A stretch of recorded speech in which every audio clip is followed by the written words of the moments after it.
Rusky Ed here with a rather spooky lesson. Check out the sample sentences and translate them if you can during the intro song. If you want to learn Russian but your time's not abundant, none of the books you'll see are way too redundant, then sit yourself down and get ready to go. Stick to it because it's time for the Rusky Ed Show. In this lesson, we will talk about ghosts, pumpkins, witches, spiders, the powers of darkness, and other things that go bump in the night. So, be forewarned, this is a rather frightening lesson. In fact, we kick things off with a sentence about a ghost which just so happens to go like this.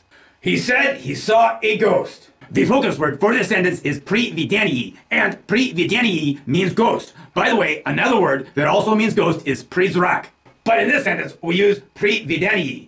Along with a few familiar words, the translation goes like this. Он сказал, что видел привидение. The second sample sentence is as follows. The spider crawled down the drapes. The word of interest for this sentence is polsti, and polsti means to creep or to crawl.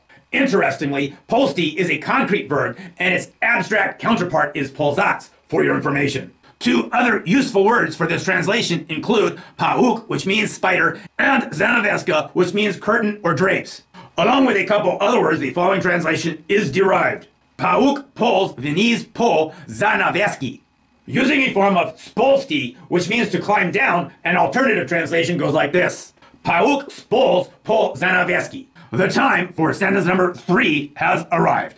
He is afraid of the dark.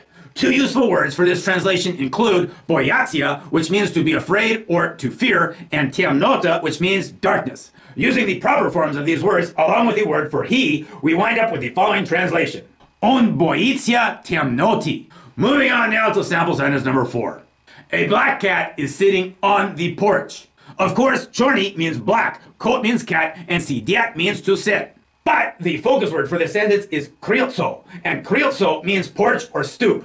Putting the proper forms of these words into a single sentence along with a preposition, the following translation is derived. Chorny kot sidit na krylьci. And finally, we have sample sentence number 5. They hide in dark corners. The following 3 words will be especially useful for this translation. Skrivatia means to hide or to disappear. Tёмный means dark, and ugol means corner. Plugging the appropriate forms of these words into a sentence, we wind up with the following translation. Они скрываются в тёмных углах. And now for some bonus sentences. Они вырежут тыкву на следующей неделе. It means they will carve a pumpkin next week. Ребенок испугался громкого шума means the baby was frightened by the loud noise. Она носила маскировку means she wore a disguise. Он нашел скелет в пещере means he found a skeleton in the cave. And ведьма улетела на метле means the witch flew away on her broom.